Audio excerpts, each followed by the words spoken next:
If you're a leader or an aspiring leader in the business of lifelong learning, you're in the right place. I'm Celisa Steele. And I'm Jeff Cobb, and this is the Leading Learning Podcast.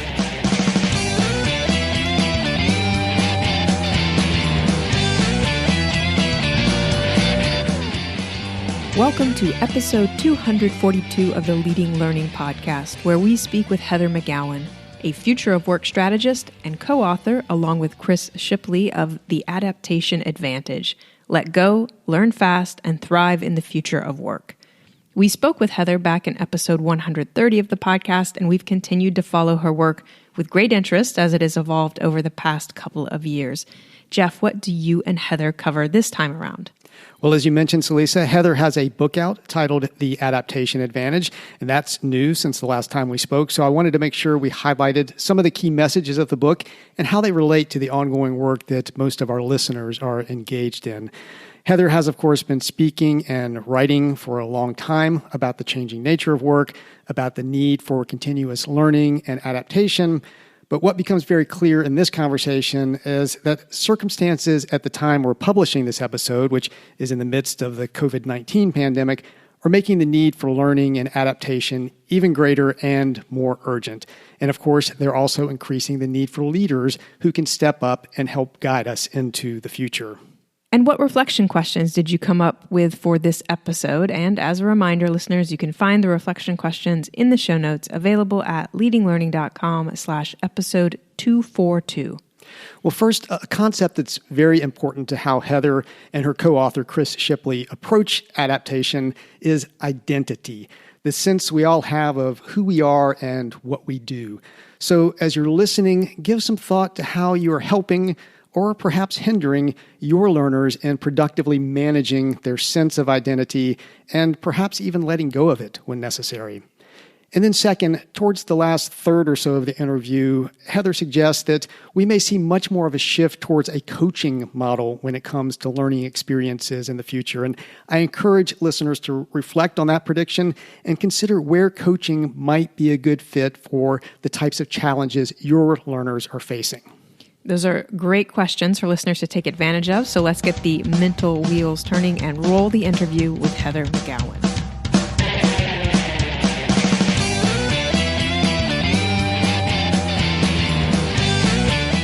Hello and welcome to the Leading Learning Podcast. I'm Jeff Cobb, and today I'm very happy to be talking with Heather McGowan, a future of work strategist who helps leaders prepare their people and organizations for the fourth industrial revolution.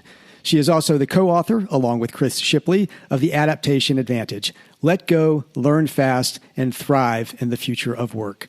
Heather's been on the show before, and I'm excited to have her back to talk about the new book and about how the future of work is shaping up, particularly given current conditions. But first, Heather, welcome back to the Leading Learning Podcast. Hi, Jeff. Thanks so much for having me back. I look forward to our conversation today.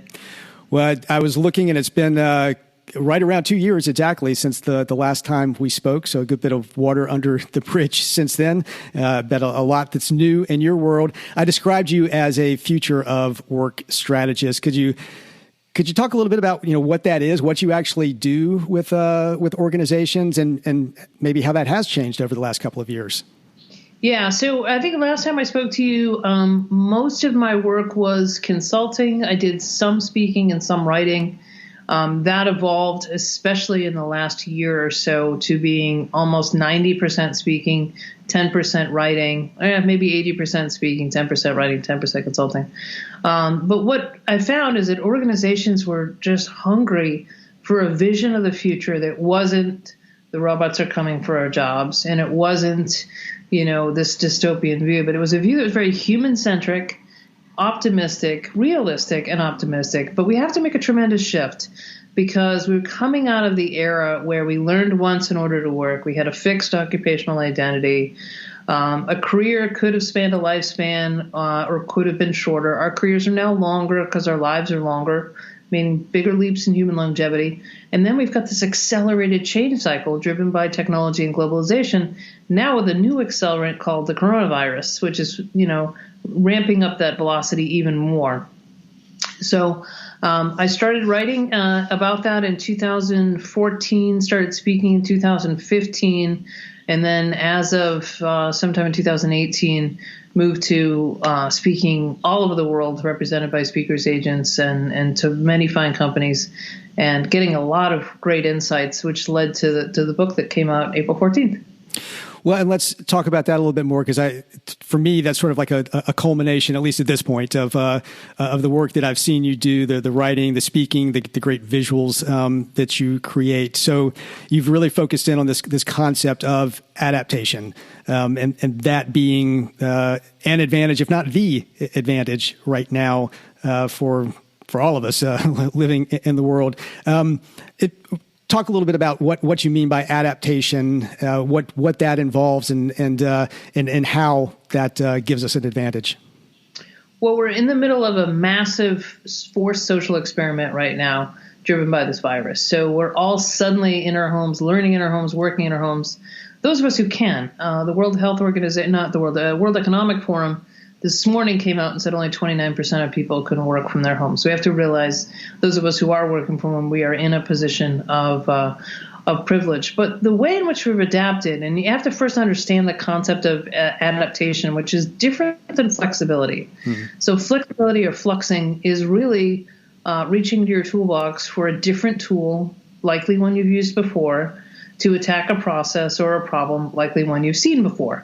Whereas adaptation is reaching into your toolbox, pulling out a half-formed tool that you've got to forge the final pieces of it, create a new process, and tackle a new problem you've never seen before.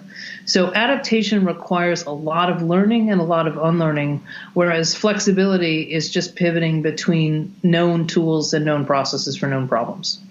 And I really like that you were sure to make that distinction early in the book, too, because I think it's been very common, at least in my world, for people to talk about flexibility and flexible solutions and being flexible in your work. But it does go beyond that learning, that unlearning. I'd like to talk more about unlearning in a second. But I was also very interested, as I know a number of people who have reviewed and commented on the book have been, at the important role that identity plays in this, that we all have, I guess, these certain conceptions of ourselves that potentially can get in the way of being able to adapt. Can you talk a little bit more about how the role that identity plays and how you look at adaptation? Yeah, and identity came up as a factor for me in work probably 3 or 4 years ago. My niece, Izzy, was 4 at the time. She had career days at school. She calls me up and said, "Together we have career day." And I said, "You're 4. You seriously have career day?" And she said, "Yeah, and I want to be a unicorn." I said, That's great. She said, "Well, the teacher doesn't think so. She told me it wasn't realistic." So we're telling 4-year-olds to pick a realistic future self rather than dream and explore and create. And then I was realizing with my work with the university presidents and provosts that we're pushing so many students to pick a university major before they step foot on campus, or now they sign into Zoom, if that's going to be the future for a little while anyway. And that's asking them to pick a future self in a very rigid way based upon what exists today, and in often cases what existed yesterday rather than what existed today. Because the best studies I've seen on this were the Federal Reserve Bank of New York did a study on college and university majors, and they found only 27% of people ever work in the field of their college major, and that was of the 4,000 people or whatever they surveyed. You know who those 27,000 people are? They're faculty. They're faculty that tell student or administrators, because you go into a field, you love it, and that becomes your whole world. But that isn't true for all of us. Most of us never work in the field, or we take learning from our undergraduate education if we go to university, and we take that learning and we port it in new days. We adapt that. It isn't a direct, I was trained to do X, so I do X. And we need much more of that approach in education, in learning, and in socialization, because the first thing we ask each other is, what do you do? And studies out of the UK have found that it takes twice as long to recover, in studies in the US as well, it takes twice as long to recover from the loss of a job than it does the loss of a primary relationship. Because it's the loss of everything you've been told you are from Izzy's age of 4, And right now we have at least 26 million Americans in the U.S., and I would bet a whole lot more, who have lost that "who are you?" because they don't know how to answer that. And so in the book, we get into talking about how identity is formed, occupational identity, and how we can reframe it. I mean, when I talk about the book, it's not training for anything. It's really helping you shift your thinking about yourself as a worker, as a student, and as a leader. It's designed for people to read with their team. So the first section is on change and how you've already adapted in many ways. The second section is on identity and rethinking about yourself and rejiggering how you prepare yourself for the world. And then the third chapter is on how do you lead teams on accelerated learning tours, because that's what the future of work is going to be. Learning is an integrated part of work. So on the identity piece, it's really about the occupational identity, but we also get into shifting societal and cultural norms that have made it hard for some people to adapt because they feel like their personal identity is under threat, whether it's racial changes or changes in gender roles and gender identity, religion. A lot of factors have changed around us that were norms for people that made some people comfortable, some people uncomfortable. Now some people are more comfortable making other people uncomfortable. So we just need to look at some of those factors and realize to learn and adapt, you have to be comfortable being vulnerable. You have to be comfortable saying, I don't know, in order to learn. And there's a certain confidence you have to be vulnerable. And that's where the identity piece really comes in. And maybe talk a little bit more about unlearning, because, it seems to, if you have an identity in many ways is learned, and part of managing identity is unlearning parts of yourself as well as, knowledge and anything else you might be bringing with you. How do you approach unlearning if you're somebody who wants to be able to adapt? All right, first, it's just to acknowledge the fact that most of the skills, behaviors, biases, and habits that you have are learned, and that they can be unlearned. And it can be simple things like, well, I don't do math because I was told in the second grade I wasn't good at it.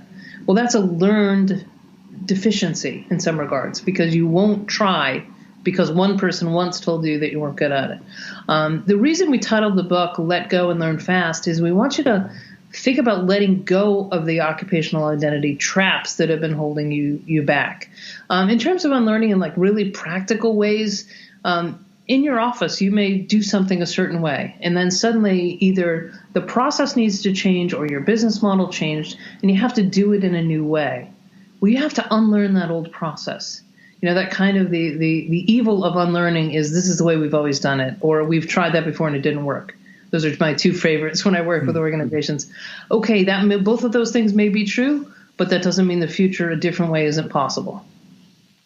And you referenced a little while ago being a leader in all of this. Is leadership fundamentally changing? It seems like a lot of leadership needs to be now helping people probably recognize the need to adapt, as well as helping them with that process of adapting. Yeah, for the book, I interviewed Jim Kunz's of the Leadership Challenge extensively for the leadership sections. I had done a talk at one of his leadership summits in June, I think it was. And he's got 30 or 40 years of research into leadership. And I think the Leadership Challenge is in its like 6th or 7th edition. It's been out for 30 years. And Jim and Barry have been looking at leadership, and Jim said to me, I don't know that there's something true that wasn't true back when I wrote the first version of that book, but the focus and intensity on what was important then is so much more intense now. He's like, it's like we're driving on a racetrack, and suddenly we went from 50 to 80 miles an hour, and everybody around us, there's more people on the racetrack. So the focus you need to have is so much more intense. And the focus is on things like, how do you check in with the well-being of your team? We have a mental health crisis in this country, 1 in 5 or 1 in 7, it's something like that. People are suffering, either known or unknown, diagnosed or undiagnosed, and that number's probably even higher now. So if you have more than 7 people reporting to you, someone on your team is suffering. So seeing that they're okay. Right now, we've got people working from home. The number of parents I'm reading about with, you were just mentioning your kids with just absolute fatigue about how do I keep my kids feeling like it's okay? How do I keep them learning online while I'm trying to do my job? And maybe I'm worried about my elderly parents. Is an incredible stress load right now. So checking on well-being is really important. Establishing trust, particularly as we're working in distributed teams, and trusting your team to do the work that you've agreed upon or the mission that you've agreed upon for the work that you're doing. And then establishing psychological safety, which is a term that Dr. Amy Edmondson from Harvard coined, I don't know, like 20 years ago. Yeah. When she was studying medical teams and found the teams that persisted through small errors, so they didn't become big errors, were ones that could immediately identify an error, do a postmortem on it, figure out what they could learn from it, and then move on. They were very agile and very much a learning organization. And we've got to do that now. We need leaders who don't lead with impression management and pretend they know everything, because none of us know everything. And there's always new skills and knowledge coming in. So you've got to defer some of your decision making to experts that are on your team who may have knowledge you don't have and skills you don't have. So it's a different type of learning. It's from moving humans from depersonalized units of productivity to inspiring human potential. And that's a very different proposition, especially with the onset of the virus, which is putting more stress on individuals. And where you mentioned in the beginning, the fear of the robots. I mean, where do robots and machines, artificial intelligence, because even before the coronavirus came along, those were causing stress for people. They'll continue to. How do machines now fit into our learning, our unlearning, our adaptation? Well, in a few different ways. So there are ways in which we have been handing off tasks to machines. Like one of the things I do in talks, I say to people, take out your mobile phone, open it up, hand it to the person next to you. Pretend they wiped out your contact list and handed it back to you. How many people could you call? And everybody's usually like, well, my parents, my spouse, and my childhood home phone number. We used to be able to call, if about 10 years ago, we could call 20 or 30 people. We had that many phone numbers stored. We don't store them anymore. We've already outsourced that. So there's one simple way. When we need to go somewhere, we don't get out maps and plan routes usually, unless you're doing a special road trip. We usually put it in our GPS. So we've outsourced certain functions, and we've adapted in certain ways. But every time we hand something off to technology, we should be reaching up or reaching over to learn a new skill. And I don't think we're doing that quite enough. So that's where technology fits into learning and adaptation. In this particular moment, I'm actually a little surprised we're not using technology more to keep human workers safer. I mean, I don't see drone delivery experiments happening, driverless cars. I don't see as much of that I expected to see. Maybe 5 years from now, we would have. I understand they're using a lot of artificial intelligence and a lot of computer systems to simulate the flattening of the curve, viruses, variables, and what vaccines may or may not work. So we're using a tremendous amount of technology on the science side. But within organizations, we should look at technology to augment the human, not replace the human, because there's all sorts of things that, and we get into this in the book, the technology can't do. It can't decipher intent very well. The simplest way to understand that is anytime you've had to call a number that tells you to push 1 and push 4 and push 6 and push 2, and you can never really get to your intent because automated systems are not good at understanding intent the way that humans can understand each other. Machines are not as good at making meaning as we are with each other. And so there's this whole role for humans that if we embrace it and we elevate the human and we have a learning-centric focus for it, I think we'll be in really good shape. The last couple of decades has been shareholder values. Shareholder values. So we have treated humans like a cost to contain rather than asset to develop. And my hope is that this pause is a moment where we rethink that. And you have referenced the current situation a number of times. This is one of a number of conversations that we're having in the midst of the COVID-19 pandemic. Do you see this as an inflection point? I mean, are things going to be fundamentally different after this? I think things were fundamentally different a week or two later. The way I was tracking it, in the first 14 days, everybody who could teach online did teach online. And most schools are in some form or fashion online and with varying degrees of success, but much greater than people thought possible in, December 2019. Oh, we can't teach online. And then in April 2020, schools are teaching online all over the place with varying degrees of success. But we've gotten over that fear hurdle. It's not perfect. We're not going to do everything online, but we know that we can do a lot. Same with distributed teams. We have to think differently if we're going to live in a world of continuous pandemics, which is possible, about how we protect those people with high human interactions. So, it was unthinkable to pay somebody at Walmart or Amazon or Target $15 an hour in December 2019. In April 2020, $19 an hour became completely reasonable and acceptable. So it's interesting how quickly our shift in what's possible changes. In December, I might not have cared, not me, one might not have cared if my Uber driver had health insurance. In April, I want my Uber driver to have health insurance. I want my Uber driver to have sick pay too. And so we suddenly have this shift on the kind of what's important to me versus what's important to the we. And that's a way in which I think things are going to change around work. And I mean, do you think, how much is it going to snap back? I think is what people keep asking me. Yes, we're in sort of a different normal now, but when this is all over, are we just going to revert back? I don't know. I think in some ways we'll work back because we're humans and we want to be with other humans. Like I want to go to Fenway Park for a game. I want to ride the subway in New York. And, this is unpleasant as that may seem, the New York subway is very efficient when you want to get somewhere. I fly 5 or 6 times a month normally. So this is a real lifestyle change for me. I'd like to see some of those things change back. But one of the things I've discovered is I've started doing a lot of virtual talks in addition to podcasts. So some of my speaking has transitioned to virtual or new virtual opportunities have popped up. And one of the things I can do on virtual is I can poll the audience and they can anonymously tell me what they think about either what I'm talking about or a subject I'm about to go into. And that gives me another insight into the audience and another way of engaging the audience, which I couldn't do when I was standing on a stage with, 500 or 5,000 people in the audience.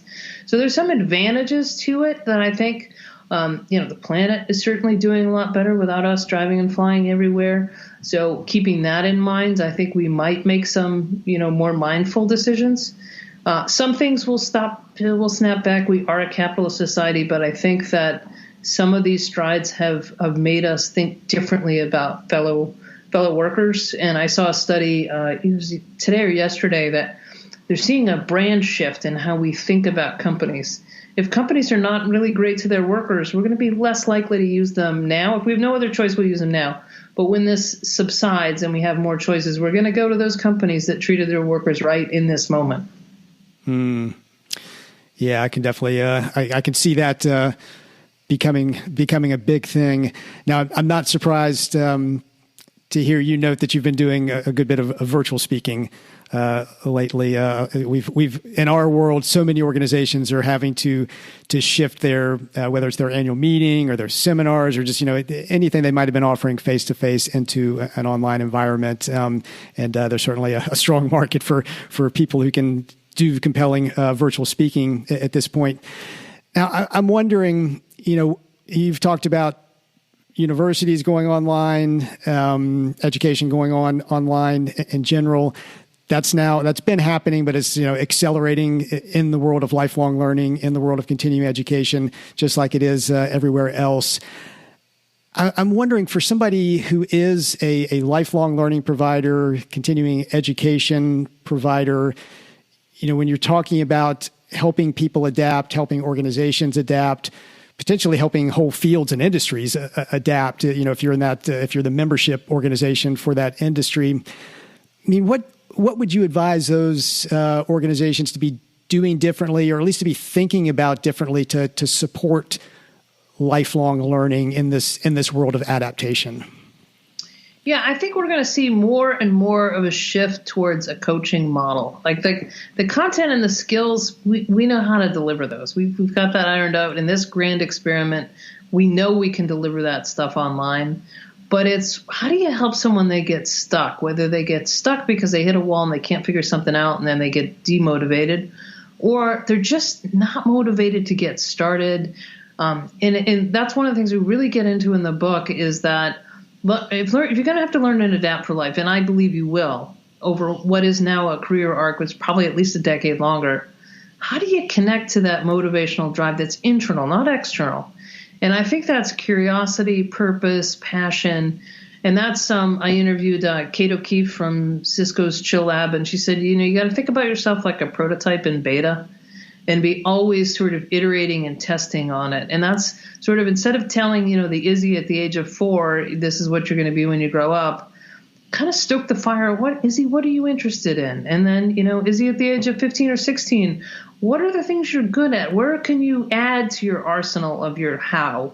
And continue to explore to find your why, because you're going to have many whats, and whats are just the jobs that you have, which is the application of skills and knowledge at a moment in time. So for the learning organizations out there, I think it's never going to be a better time to be in learning than the next couple of decades ahead, because it was IBM's study that 120 million people worldwide need to be reskilled in the next 3 years. And then, higher ed institutions are a blood sport for 20 million undergraduate students, when they're missing the higher, the bigger phone ringing off the hook. So that's a profound opportunity, but it's a matter of meeting people where they are and helping them get a little unstuck so that they can see themselves. And I think there's much more coaching and human interaction in that. I like that. I like that you referenced Izzy again, because we tend to think of, people's motivations and what their interests are maybe when they're 4, maybe when they're 15, but we don't recognize it when you're 45. You still need to find that motivation, that interest. I think it goes to your whole point about identity. We personally need to be tapping into our sense of identity, but then as learning leaders, we need to help our learners, recognize and reshape their identity over time. Right. And degrees, I got a couple of them. I was a designer for the first decade of my life, and then I got an MBA. So I was a business person. And then, I had lunch with somebody. And then I had a series of experiences that landed me. Speaker was nowhere on my radar. Not at 4, not at 40. I'm 49 now. And now it's clear to me that this is a good role for me. And maybe at 52, there'll be another one. But being open to sort of listening to what interests you, what energizes you, where are you applying your superpowers? Having an advisory board, informal, a series of mentors, always having people check in with you, being open to feedback. I think those things are all important. But as learning organizations, where can you embed that in? So you're not just selling a course or selling a training, but you're helping transformation happen at the real personal level. Mm-hmm. And I know I appreciated that about you when we first connected, that you yourself have evolved over time, and you might now be creating a desire among people who realize that future of work strategist can actually be a job title now. So there might be aspiring future of work strategists out there, even as we're speaking.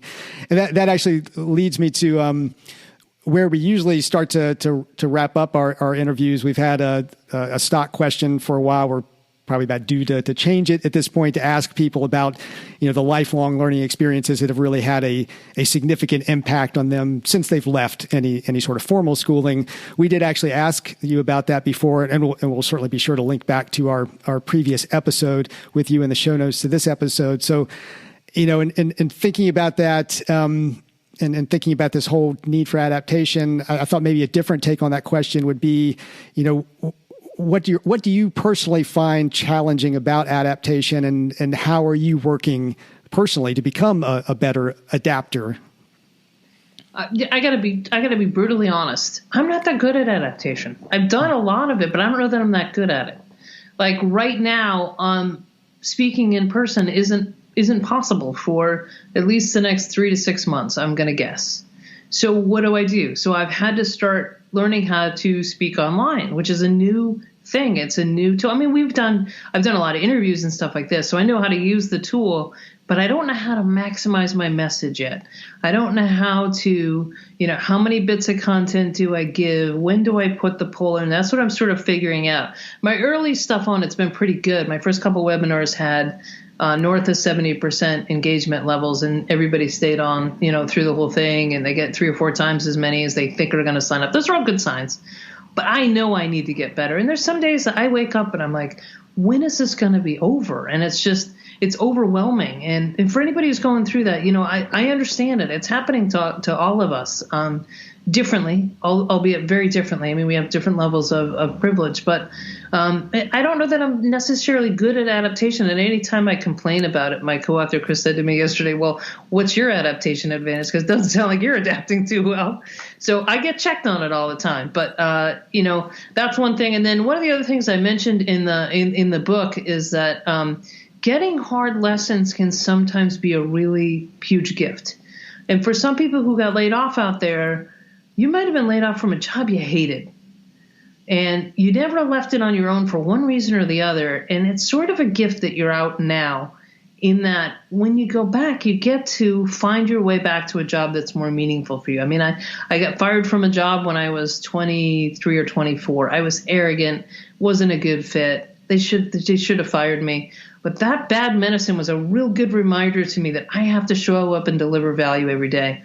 I also mentioned in the book that I had a colleague once who went with me on a pitch when I was working as a consultant, who said, "You're really smart, you're really interesting," all that other, compliment they give you before they dig in with the insult. And he said, "You have no idea when people are listening to you." And I just rocked me back on my heels. And every minute since then, I've thought, who am I talking to? What are they interested in? Am I talking about stuff that interests them? Because that's the whole point of a conversation, and it's guided my speaking career. So bad medicine can be good, and adaptability isn't always easy. And this is really, really hard. Well, I appreciate your brutal honesty, certainly. And I think that, one of the things that's great about the Adaptation Advantage, and there are many things that are great about it. I certainly highly recommend the book, but I mean, I think central to it, or implicit in it, is that we're all in this together. I mean, we're all learning and all trying to figure this out. Nobody has it perfect yet, probably never will, but we need to keep trying to get better at it. And the book will certainly help readers with doing that, I know. So Heather, thanks so much for taking the time to come on the podcast. Once again, we will certainly provide a link to Amazon or a good location to actually be able to purchase the book.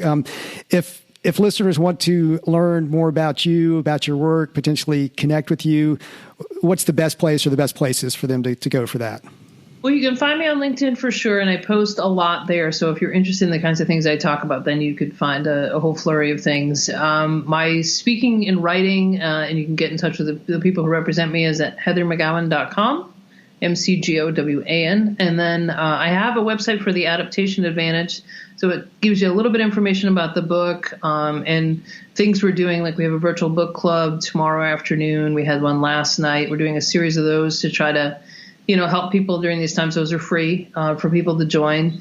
And it also has updated where you can buy the books. We've had some supply chain challenges during the pandemic, so it gives you kind of an updated place from Amazon when they have it in stock to some indie bookstores we're trying to help out. So Great. That's why I hesitated a bit on Amazon, because I think I saw on your site that they had sold out at one point. But we'll provide multiple links. We'll definitely link to your site. I think it's great that you're doing the virtual book club. Certainly would encourage folks to check that out, and definitely encourage folks, if you are a LinkedIn user, to follow Heather on LinkedIn. I do, and she's always posting extremely interesting stuff. Probably one of the main people I share. Certainly one of the main people I like out there when she posts things. So, well, great. Well, Heather, thanks again so much for being a guest on the Leading Learning Podcast.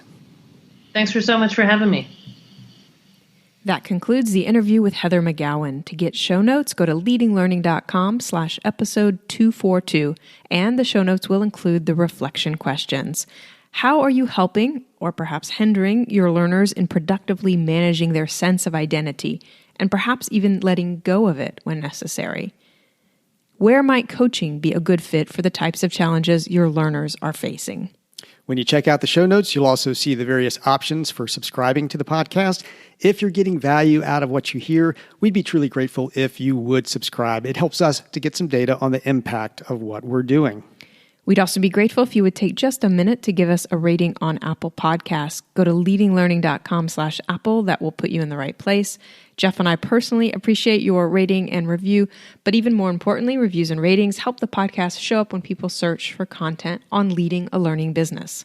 Finally, consider following us and sharing the good word about Leading Learning. You can find us on Twitter by going to leadinglearning.com/Twitter, on Facebook at leadinglearning.com/Facebook, and on LinkedIn at leadinglearning.com/LinkedIn. We also encourage you to use the hashtag Leading Learning on each of those channels.